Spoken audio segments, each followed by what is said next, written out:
নমস্কার, আমি চৈতালি। শ্রীতে সবাইকে স্বাগত। আজকের রেসিপি খুব সিম্পল, খুব কম উপকরণ দিয়ে আমি একটা ঘরোয়া কাবাব বানাচ্ছি। আমি চিকেনটাকে পেস্ট করে নিয়েছি।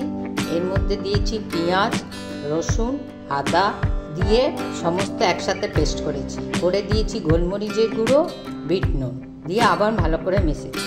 কাঁচা লঙ্কা কুচিও দিয়েছি আর কাঁচা লঙ্কা পেস্টও দিয়েছি একটু অল্প করে, আর একটু ধনেপাতা দিচ্ছি। দিয়ে এটাকে আমি ভালো করে মিক্স করে ঘরোয়াভাবে বিকেলবেলা চায়ের সঙ্গে খেতে এটা খুব ভালো হয়। খুব কম উপকরণ এবং খুব সহজে করা যায়, কম সময় লাগে, কোনো অসুবিধা হয় না। এটা ভালোভাবে মেশানো হয়ে গেল। আমি এর মধ্যে দেবো একটু সাদা তেল, দিয়ে আবারও এটা মিশিয়ে নেব।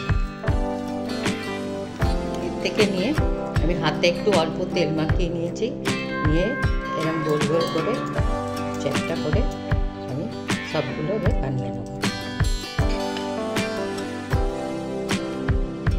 এইরকমভাবেই এই কাঠি কাবাব যে করে সেটাতেও আমি এরকমভাবে কাঠির মধ্যে লাগিয়ে দেব।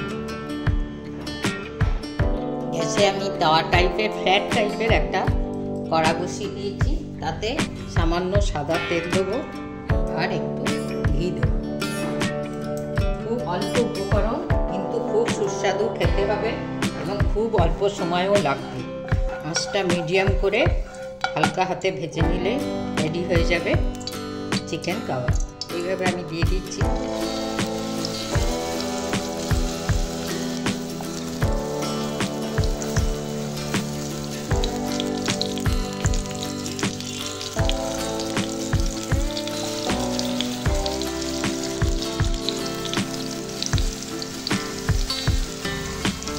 এইরকমভাবে যখন ভাজা হয়েছে কী করে বোঝা যাবে? যখন এটা দেখবে যে এইরকম তো একটু হয়েছে, খুব সফট নেই, তখন বুঝবে এটা ভাজা হয়ে গেছে। এই এত সোজাভাবে কাঠি কাবাব এবং এমনি কাবাব করা হয়।